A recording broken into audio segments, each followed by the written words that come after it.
pense qu'on les voit mieux que la dernière fois, là, les livres quand même.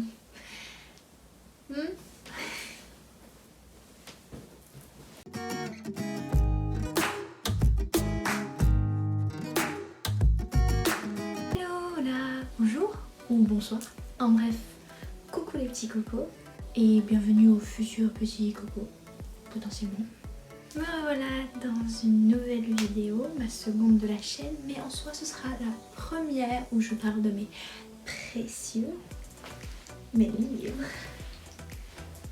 On les voit pas tous, mais au moins on en voit plus que la dernière fois. Bon, vous remarquerez du coup le fameux petit changement de décor. Comme j'ai dit, c'est avant tout, ces vidéos, elles me serviront surtout de journal de lecture pour moi-même. Pour l'instant, la première vidéo, j'ai pas eu beaucoup de vues, j'ai pas eu beaucoup de likes et je m'en démoralise pas, c'est normal. Et en fait, je vais faire ça vraiment prioritairement pour moi. Après, ceux qui regardent et qui aiment, merci beaucoup, tant mieux.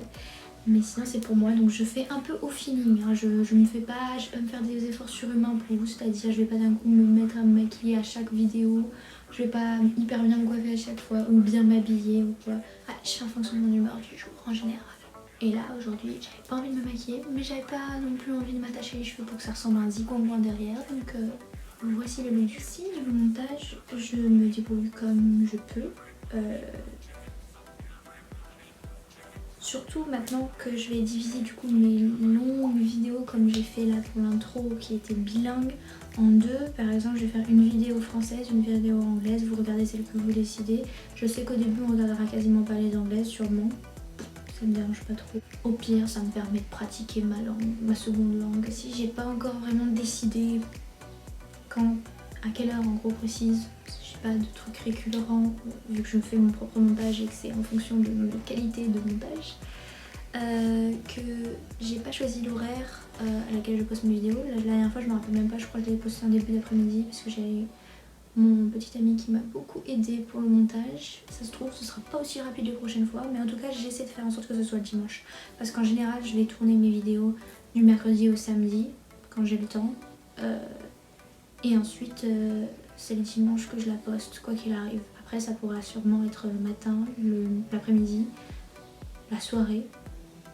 En général je vais éviter le minuit, hein, puisque si je suis encore à minuit en train de faire du montage et à poster, c'est que je me suis très mal organisée et ça en ce moment j'arrive quand même à mieux m'améliorer sur ce point là, donc ça devrait pas arriver. Voilà, ce sera tout pour les petites infos, parenthèses sur la chaîne à propos de moi et de mon organisation. Passons au but et au fun de mon retour sur YouTube. Aujourd'hui je compte vous parler de mes 3, du coup j'enlève cette main là, 3 sagas / séries littéraires de livres, oui littéraires de livres c'est logique, préférées. Genre, donc ce sont les livres que j'ai lus et relus quand j'avais le temps, et puis même juste pour relire mes passages préférés que j'ai encore en mémoire mais que j'ai juste envie de retrouver. Et pour 2 de ces collections, j'ai regardé toutes les adaptations qu'il y avait sur petit comme grand écran. On va d'abord se pencher sur le classique que je présente même plus parce que je sais pas sous quel genre de rocher vous avez vécu si vous connaissez pas au moins de nom. Bon, on n'a plus trop besoin d'en parler, mais bon, comme vous voyez mon décor en est partiellement inspiré. Je vais quand même ramener mon petit grain de sel et vous expliquer pourquoi cela reste une de mes séries qui me touche encore, avec laquelle je reste profondément attachée. Tiens tant à mon cœur. J'ai même la collection papier tout en haut de ma bibliothèque. La collection, je crois qu'elle est très vieille parce qu'à la base elle était justement pas à moi. Et elle est très jolie, je vous montrerai une photo après, ou alors je l'incruste pendant la vidéo si je suis assez douée en montage, on y croit. Et du coup, je parle évidemment d'Harry Potter. Ouais, je suis une fan d'Harry Potter, une Potterhead. Alors, en passant, je dois avouer que je n'ai acheté aucune des babioles et des livres, bref, aucun objet relié à l'univers d'Harry Potter.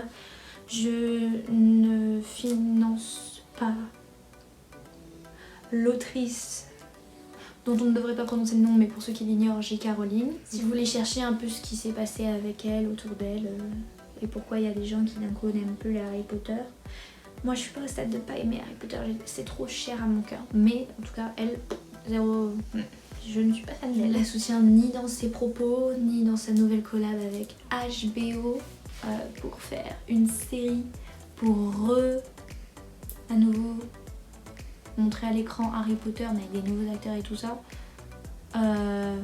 C'était très bien les films, enfin c'est pas parfait mais ça suffisait largement.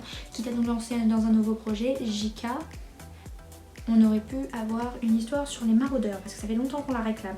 Ou sur à la limite les origines de Poudlard ou de bref de la magie et tout ça.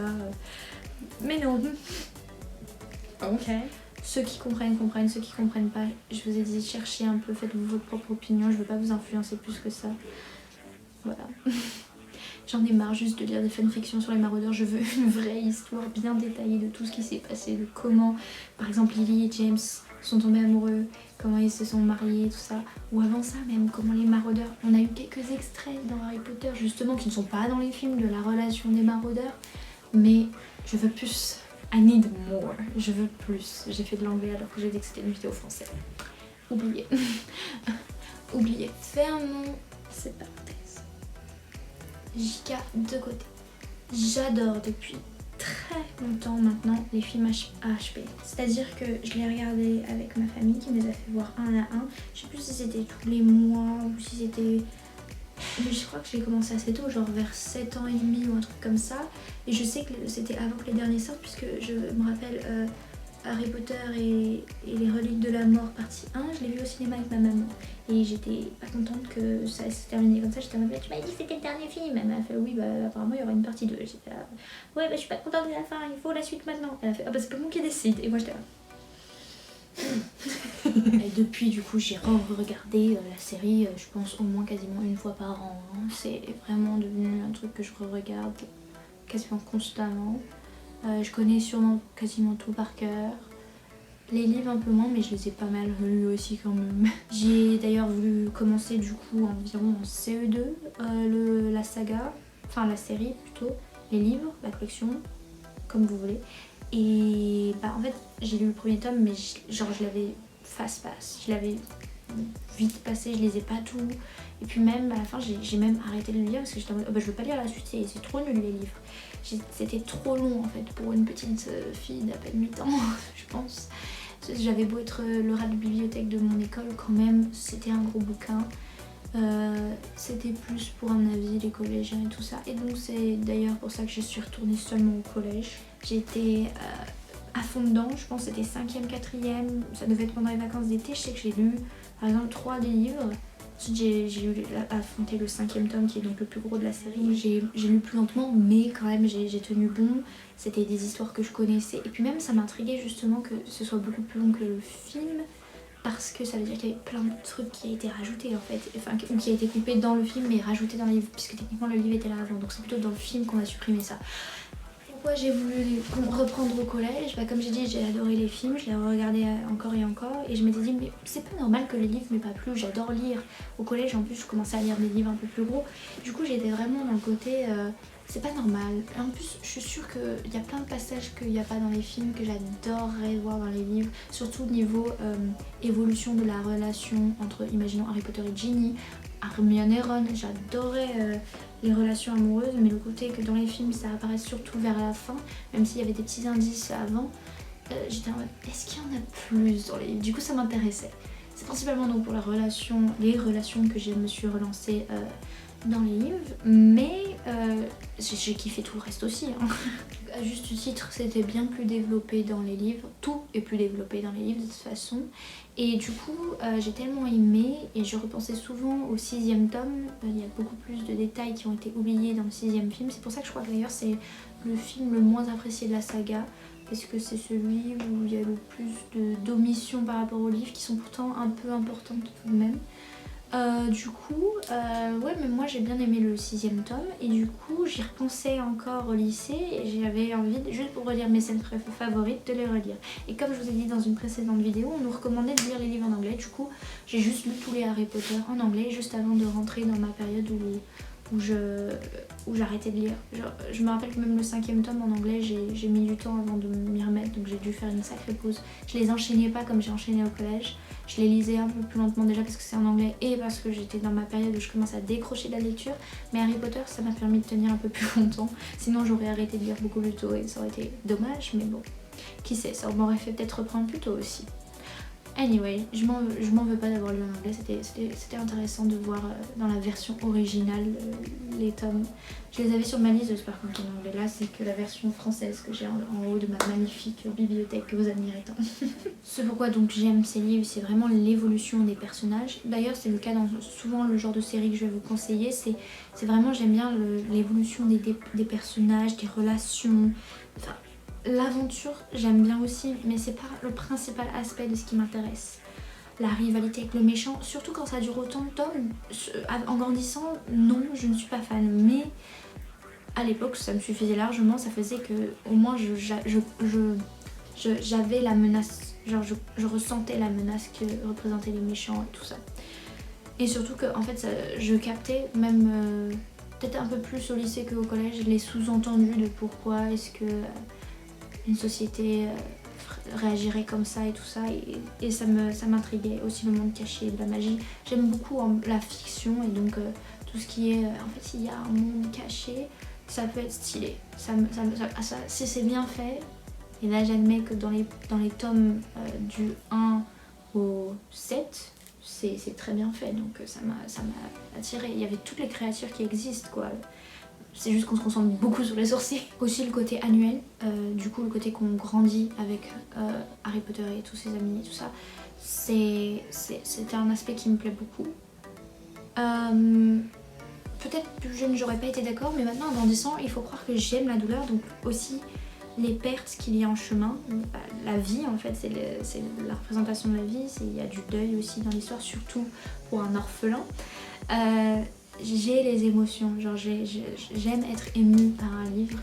Ça m'a pas émue de fou parce que je connaissais déjà les films, mais pour les scènes que il n'y avait pas dans les films et qui sont quand même touchantes, du coup oui ça me touchait et ça me faisait plaisir. Et des fois juste aussi de savoir qu'à la fin il y avait un tel ou tel personnage qui mourait, et bah de lire leur dialogue ou même leurs actions dans les premiers livres, souvent tu lis ça et t'es... Donc pour ceux qui auraient encore tendance à hésiter à lire les romans, parce qu'ils sont gros, vous avez le droit de prendre votre temps, hein, mais franchement, non, ne vous arrêtez pas à ça, ça vaut le coup. Justement le fait qu'ils soient plus gros, vous allez dire ouais mais c'était une taille inutile si c'était pas dans le film. Non, pas vraiment, justement, il y a des trucs qui font plus de sens parfois quand t'as lu les livres que tu manques dans les films. Je sais que j'ai raconté un truc la dernière fois à mon petit ami, pareil, d'un passage du film. Il y a des trucs que je lui ai dit, et je lui ai dit, bah tu sais, dans le livre, ils expliquent ça, et ça se passe comme ça, ça. Il a fait, ah ouais. Il m'a demandé un jour de conseiller des livres, et je pense que je devrais lui conseiller des trucs comme Harry Potter, ce genre de saga un peu lourde, peut-être grosse, mais au moins en prenant bien le temps et tout, c'est une histoire qui vaut la peine d'être suivie. C'est pour ça que vous aussi, je vous recommande la même chose. Franchement, ça en vaut le coup. Tous les petits détails qui sont ajoutés dans les livres, c'est quelque chose c'est un petit trésor même. C'est une sacrée expérience que vous devriez, selon moi, essayer de connaître au moins une fois. Sinon, j'ai autre chose à vous proposer, beaucoup plus grand, comme saga. Alors là, ça vous rassure pas, justement. Mais je dirais que c'est différent. C'est une saga, ce n'est pas une série. Alors, une série, ça va être toujours les mêmes personnages, mais sur différents volumes. Saga, ça va suivre différents personnages. Prenons l'exemple de Star Wars. Star Wars est divisé en 3 sagas. La saga qui est sortie en 1977 avec Luke Skywalker, Han Solo et Leia. Il y a eu ensuite dans les années 2000 la prequel, donc les films avant ces 3 films là, qui se passent sur l'histoire en fait de son père, de sa mère et d'Obi-Wan Kenobi. Du coup ça fait que c'est 3 autres personnages qu'on suit, mais c'est le même univers et ça se suit, et parfois ça permet de mieux comprendre ce qui s'est passé dans la saga du milieu par rapport à la saga du passé. Et ensuite, il y a eu aussi la saga d'après. Et bah, en fait, Chronique des Chasseurs d'Ombres, la série dont je vais vous parler, En fait, la série littéraire dont je vais vous parler, c'est un peu ça aussi, c'est une saga, c'est différentes temporalités. Avec un univers commun et qui est sacrément ouf et j'adore. Il s'agit presque de la première série littéraire dans mon cœur. Je sais que pour ceux qui sont membres de la communauté des rats de bibliothèque, c'est également une série extrêmement connue pour les adolescents, encore plus aux États-Unis. Donc comme dans ma vidéo en anglais, peut-être que ça fera plus résonance. Voire vous connaissez peut-être une série qui est sacrément inspirée. En fait, c'est censé être l'adaptation. Il y a pas mal de points où c'est vrai que ça suit l'histoire, mais ils ont le truc. Alors que c'est une série, ils ont bien réduit pas mal de plotline, d'épopées, de passages de l'histoire, parce que c'est vraiment une grosse saga littéraire et qu'il n'y a que 3 saisons donc, de la série. Donc clairement ils ont rendu ça plus accessible, parce que c'est vrai que c'est tout un univers et que peut-être à adapter c'est un peu compliqué. Ou alors encore plus rare, il y en a qui ont vu le film en 2013, qui a jamais connu de suite parce qu'il a pas trop marché, parce qu'ils avaient fait quelques changements qui n'ont pas plu aux rares fans de livres qui avaient vu le film, et où les gens qui ne connaissaient même pas les livres, ils étaient en mode perdu, parce que c'est vrai que c'est un sacré univers et qu'en un film on peut pas... J'ai du mal à voir comment on peut tout caser en un film, même juste du premier tome. C'est aussi le problème qui s'est passé souvent avec les Harry Potter. C'est que ils ont gardé les éléments essentiels, mais du coup il y a des petits passages qu'on ne peut ne pas comprendre si on n'est pas un fan extrême qui a fait attention à tous les détails ou qui a lu les livres. Donc pour tous ceux qui connaissent ces 3 éléments, ça vous surprendra pas que j'en parle. Peut-être que ça vous surprendra que ce soit dans mes favoris, dans mon favori, ma série favorite. Mais oui, bah du coup, pour ceux qui débarquent ou qui sont juste de base intimidés par la longueur de cette saga, mais qui du coup n'a jamais vraiment cherché à savoir de quoi ça parle, faites-moi confiance, c'est vraiment très très bien. Il s'agit donc de la chronique des chasseurs d'ombre, aka la série Shadowhunters sur Netflix, puisque Shadowhunters ça veut dire chasseur d'ombre. J'ai failli bugger, pardon. Donc, comme je l'ai dit, c'est une saga, donc il y a différentes temporalités. Je sais que la première saga est série dans la saga, c'est un peu compliqué là à expliquer. Il y a 6 tomes, il s'agit de The Mortal Instruments, les instruments mortels, je crois c'est en français, je sais pas si on les traduit, peut-être. Du coup, c'est 6 tomes et ça se passe dans les années 2000, 2007 je crois, c'est le premier livre. Et on suit comme personnage principal Clary, une rousse qui croyait tout à fait normale, quoique elle voit des fois des trucs un peu chelous, mais elle s'est toujours dit que c'était juste son esprit imaginatif très créatif, puisqu'elle est aussi dessinatrice. Elle a un meilleur ami Simon qui secrètement, enfin pas si secrètement, mais pour elle c'est secret parce que elle a rien remarqué, il a un sacré crush sur elle. Et aussi elle fait la rencontre de 3 chasseurs d'ombre qui sont donc Jace, Wayland, Alec Lightwood et Isabelle Lightwood. L'histoire suit ces personnages-là, plus d'autres qui au fil de 6 tomes rencontrent et créent des liens avec, ou non. Avant les derniers tomes, l'autrice Cassandra Clare a écrit des origines. Et les origines, ça va être à propos des arrière-grands-parents de Clary et Jace et tout le tralala. C'est-à-dire que c'est même pendant les années 1800 quelque chose. Je vais ajouter en montage quelle année précisément ça commence. Et ça suit Tessa Gray. Donc au début quand on commence le livre, on ne sait pas du tout c'est l'ancêtre de qui. On sait juste que c'est censé être avant, puisqu'en plus on rencontre un certain William Arundel, un Jem Casters, et c'est tous les 3 des adolescents qui sont donc chasseurs d'ombre. Elle, Tessa, encore une fois, n'était pas au courant du monde des chasseurs d'ombre. Elle se pensait normale, c'est juste qu'elle avait prévu de rencontrer sa famille en Europe, à Londres, alors qu'elle vient des Amériques. C'est assez intéressant de voir comment on adapte un monde fantastique caché qu'on a connu dans le monde moderne avec lequel par exemple j'ai grandi en 2007 et jusqu'aux années 2010 et quelques... C'était il n'y a pas très longtemps, donc on voit à peu près à quoi ça ressemble et on imagine comment quand elle décrit comment c'est caché et tout ça, ça fait sens. Et on essaie de savoir du coup comment ça a été caché aussi dans les années 1800 à Londres, parce que dans la saga de base c'est à New York.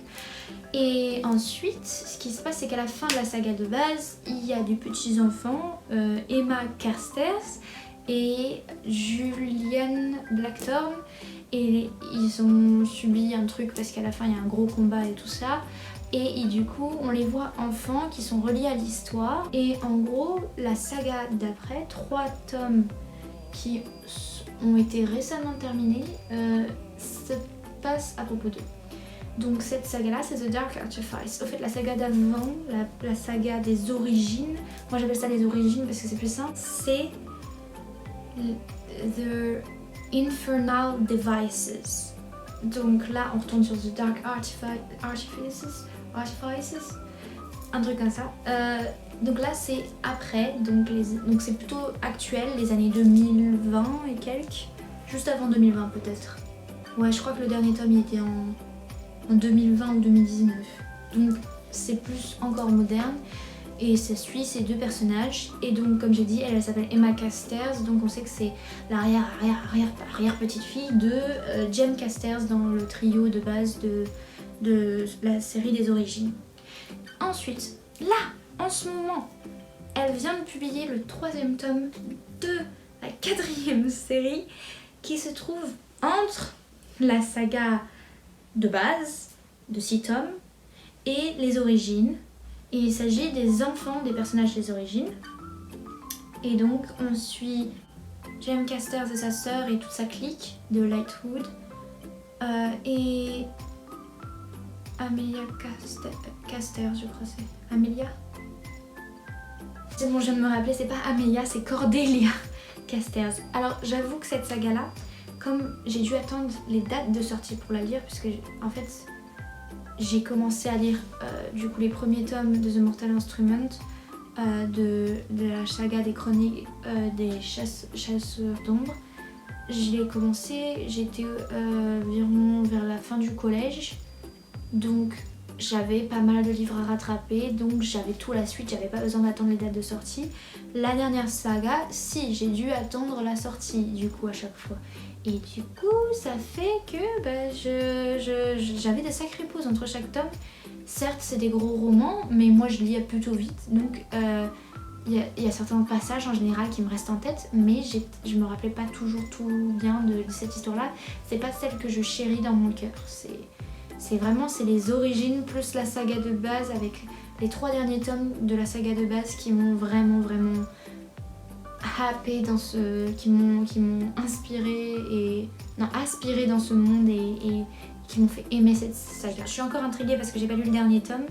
Je suis encore intriguée de savoir comment ça se déroule, mais je ne connais pas tant que ça, et c'est pour ça que du coup j'ai du mal avec le nom des personnages, parce que je les ai pas encore, ça m'a pas encore autant marqué que les autres sagas. Et d'ailleurs, c'est les 3 que j'ai en papier. Juste là, ils sont là. Donc le tome 1, le tome 2 et le tome 3. Donc je les ai lus en français à l'époque, je crois, ouais, c'était en français. Et du coup je voulais faire la collection en anglais, mais j'ai dit à mon copain que je voulais faire la collection de cette saga qui est ma saga favorite. Du coup qu'est-ce qu'il a fait le monsieur? Il est très mignon, il me les a pris pour la Saint-Valentin. Et c'est les tomes en français, donc c'est pas grave, je continuerai la collection en français au pire. Ça me dérange pas tant que ça. Allez, on se repositionne. Donc moi ce qui me plaît là-dedans, dans cette saga, qui fait que j'ai commencé à m'attacher, surtout les premiers tomes, ça ressemblait beaucoup à ce qui était dans la série et dans le film. Et il y avait des aspects qui sont un peu malaisants. Donc je sais pas si vous avez déjà entendu la réputation. C'était une fanfiction de Drago Malfoy, donc de Harry Potter, et de Ginny Weasley, donc cette personne-là. Moi je sais pas du tout ces deux-là, j'étais même pas au courant que c'était une fanfiction à la base, mais en soi on s'en rend même plus compte. Par contre il y a des côtés un peu genre inceste, que souvent les gens ils se sont arrêtés au premier tome parce qu'il y a une révélation que le potentiel amoureux du personnage principal, c'est en fait son frère caché. Ne vous arrêtez pas là, il y a encore plus de révélations et de surprises et de plot twists qui changent en fait, que ah bah t'es peut-être pas mon frère finalement. Désolée, c'est un gros spoil, mais c'est pour pas que vous vous arrêtiez à ce détail-là. Parce qu'il y a tout le reste, il y a aussi, moi ce que j'aime bien aussi, c'est quand il y a les personnages secondaires qui sont bien développés, que c'est pas juste pour mettre en avant les personnages principaux. Les personnages secondaires, leur histoire me plaît beaucoup aussi. J'adore les relations entre les personnages, comme je l'ai dit, j'adore les relations amoureuses, mais platoniques aussi, genre les meilleurs amis, comment ils deviennent potes et tout. Ou la famille même, une famille reconstituée, parce que c'est un peu ce que c'est, à force, les amis deviennent quasiment une famille à eux. Et il y a pas mal d'actions en fait, il y a pas mal de menaces, de côté, il y a quelque chose de négatif qui va se passer. Et aussi, il y a toutes les créatures fantastiques. Et cette fois, contrairement à Harry Potter, qui se concentre beaucoup sur les sorciers, et il y a 2-3 autres créatures qui ont été inventées, qui sont mises en avant, mais genre les créatures qu'on connaît déjà, style vampire, loup-garou, il y en a quand même de loup-garou bien mis en avant dans Harry Potter, et fées et autres, tout ça, c'est pas mis en avant dans Harry Potter, c'est vraiment, on se concentre sur le monde des sorciers. Et là, dans ce monde-là qu'on a vu, il y a les démons, il y a les anges, il y a tout. Il y a les sorciers, il y a les créatures de l'ombre, donc les sortes de mi-monstres, mi-humains, les fées, les vampires et les loups-garous. Non, c'est vraiment très bien, ils ont tout mis, elle a tout mis, Cassandra Clare, de l'univers fantastique dedans, elle l'a mélangé avec le monde moderne et ou le monde du coup un peu moins contemporain. Et cet univers fantastique me plaisait beaucoup. Encore une fois, il s'agit d'un monde caché, mais dans Harry Potter, on est dans le monde caché, donc quasiment dans tout le livre. Et il n'y a pas le côté il faut le cacher. Enfin si, il faut le cacher, mais ils ont des sortilèges ou des trucs comme ça, et ils sont assez isolés pour qu'il n'y ait pas de soucis qui se posent. Les mortels, les humains normaux, les moldus, ne sont jamais reliés à l'histoire quasiment, à part pour dire que c'était la maman d'eux, le papa d'eux qui était moldu. Alors que là, dans l'histoire, justement, il y a des humains, ils sont reliés, il y a le problème de qu'est-ce qui se passe une fois qu'ils sont mêlés aux créatures du monde des chasseurs d'ombre et tout ça.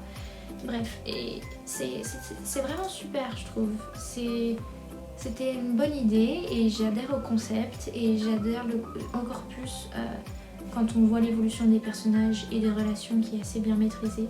Les histoires, les romances, j'adore, je kiffe ça comme je l'ai déjà dit, mais au départ je trouvais que c'était pas super bien réussi et en fait plus on avance, plus je pense Cassandra Clare s'améliore au niveau de l'écriture, tout simplement parce que elle acquiert de l'expérience, logique. Comparé au premier tome, les histoires d'amour deviennent de mieux en mieux. La meilleure étant, c'est un triangle amoureux certes, mais c'en est un qui change les donnes, c'est-à-dire on ne sait pas qui choisir. Et dans tous les cas, on est heureux du choix à la fin. Parce que je ne vais pas plus en spoiler. Mais en gros, dans les origines, c'est la première fois, je crois, que j'ai commencé à vraiment chialer pour un livre. Parce que c'était tellement touchant, les histoires personnelles, plus les histoires romantiques, encore une fois. Donc comme j'ai dit, il y a plusieurs couples, aussi bien dans les personnages secondaires que dans les personnages principaux, on trouve forcément son bonheur.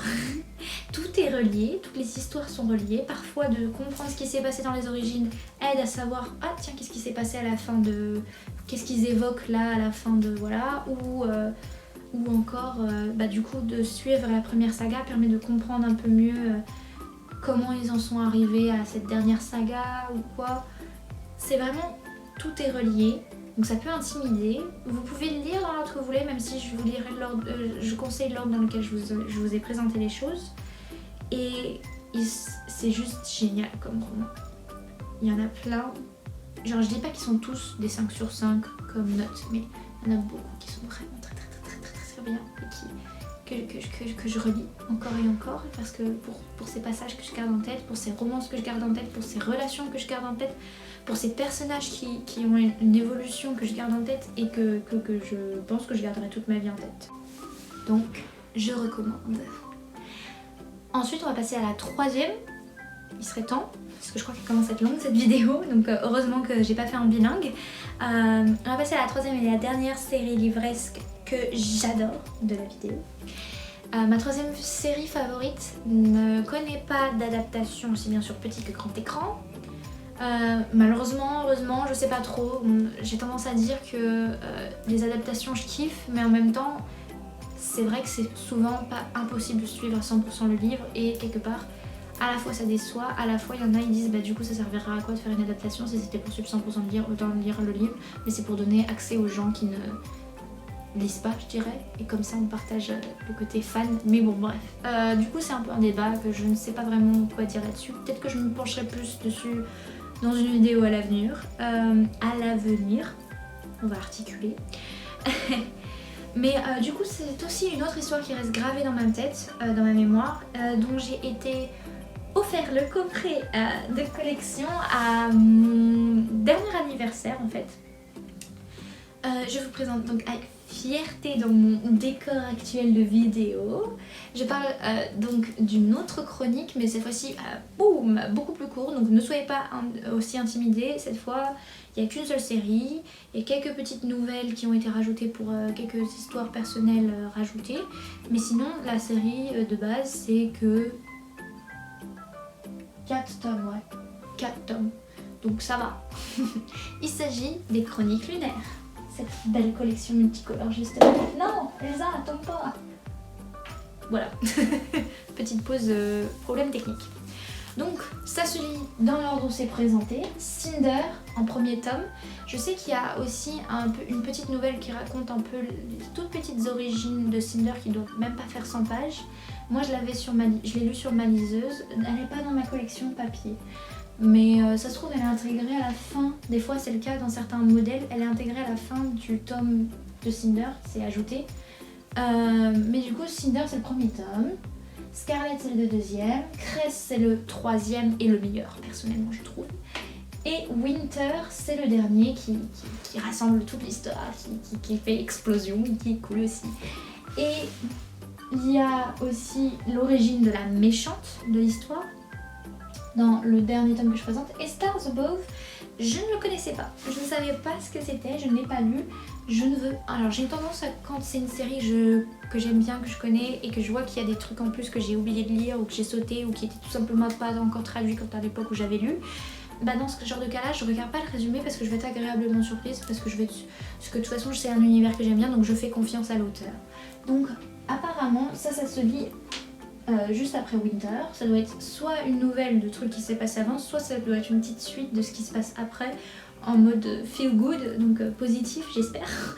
Et du coup j'ai hâte de le lire aussi, mais en attendant je ne saurais pas vous dire de quoi ça parle et dans quel ordre il se met précisément, mais je pense que vu que c'est mis dans cet ordre là dans la collection, dans le coffret, je pense que ça se lit dans cet ordre là. Donc c'est une série écrite par Marissa Meyer. Alors quand je l'ai lu, j'étais, je pense au collège, ouais, j'étais vraiment au collège, je les ai dévorés. Le premier, enfin comme c'est le cas pour souvent les cas des séries, le premier ne me plaît pas tant que ça en fait. Il est bien. Et du coup j'ai envie de savoir un peu la suite parce que souvent ils finissent de façon à ce que, qu'est-ce qui se passe ensuite. Donc je lis la suite parce que ça m'intrigue. Mais c'est pas, quand je commence cette série là, je suis pas en mode... dès le début aspirer dedans à fond, et c'est le cas aussi pour cette série là, et pourtant elle fait partie de mon top 3 des préférés parce que encore une fois, évolution des personnages, évolution des romances, évolution des intrigues qui sont toutes reliées en fait, on s'en rend compte. Et j'aime, et c'est avec ce genre de série là que je me suis rendu compte, j'aime aussi le changement de point de vue des personnages, des narrateurs. C'est-à-dire que dans Harry Potter c'est toujours Harry Potter qui narre, quasiment je crois. Il doit y avoir qu'un passage ou deux où c'est pas lui, où ça doit être soit des souvenirs de d'autres personnes, mais non, vu que c'est vu à travers ses yeux. Il y a peut-être un passage, mais là je m'en souviens pas, qui n'est pas de son point de vue, lui le narrateur. Dans Chasseur d'ombre, souvent on suit d'abord qu'un seul point de vue, et puis petit à petit le narrateur donne quelques personnages secondaires ou à l'amoureux de l'histoire son point de vue. Mais c'est pas aussi évident que là, où chaque tome c'est un nouveau personnage principal. et du coup ça change le point de vue. Ceci dit, Cinder, c'est juste Cinder, la femme Cinder qui est le personnage principal, donc c'est que son point de vue à elle dans l'histoire. Dans Scarlet, il y a donc Scarlet qui donne son point de vue, mais c'est un chapitre sur deux aussi, encore celui de Cinder. Dans Cress, c'est Scarlet, c'est Cress le personnage principal qu'on suit beaucoup, mais il y a encore le point de vue de Scarlet et encore le point de vue de Cinder. Et dans Winter, du coup, il y a le point de vue de Winter, il y a le point de vue de Cress, de Scarlet et de Cinder. Donc c'était ultra bien parce qu'on voyait tous les pans de l'histoire selon les yeux de chacun et selon là où chacun en était à chaque étape de l'histoire. Donc moi c'est ce qui m'a fait kiffer de plus en plus à chaque livre qui avançait. J'adorais. En fait surtout, je vais vous dire de quoi ça parle, c'est des réécritures un peu futuristiques des contes de fées. Cinder c'est Cendrillon. Sauf que Cendrillon, au lieu de perdre sa chaussure au bal, elle perd son pied parce que c'est une cyborg. Scarlet, il s'agit donc du chaperon rouge qui a une aventure avec Lou, aka un gars à moitié loup, parce que sur la lune il y a tout un peuple qui expérimente sur son peuple. Il y a un gouvernement qui expérimente sur son peuple et il fait partie des expérimentations et du coup c'est un peu une sorte de loup-garou mais pas vraiment.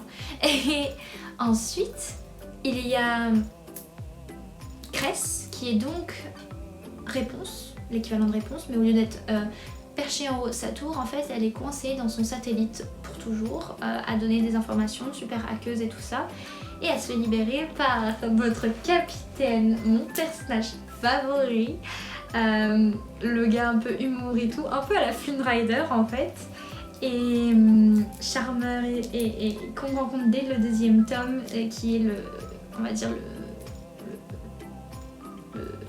l'acolyte de Cinder. Et Cinder qui est très sérieuse, qui est très triste aussi, qui a pas mal de choses un peu dures dans sa vie. Lui c'était le contrebalancier, le gars à l'aise, marrant et tout ça. Et bref, Cress aussi c'est donc une personne qui a été isolée pendant super longtemps, qui sait pas trop comment s'en sortir et tout. Et elle se lance dans une aventure avec ce personnage qui change pas mal de choses à la fois pour lui et pour elle, et du coup moi j'avoue c'est mon livre préféré. Et Winter qui est donc Blanche-Neige, sauf que parce que c'est la princesse, la nièce de la reine, et qui est la méchante reine, l'équivalent de la méchante reine, qui est la méchante littéralement de toute la saga, qui affronte Cinder dès le premier tome à la fin, et qui a fait son armée de loups et tout ça. Et bref, c'est tout un univers assez particulier, assez futuristique, mais en fait qui fait sens une fois qu'on le lit. Là je suis sûre, je l'explique très mal, je l'ai dévasté l'histoire, vous êtes pas intéressés ça se trouve, ça risque d'être problématique, parce que je vous jure que c'est vraiment super cool. Voilà.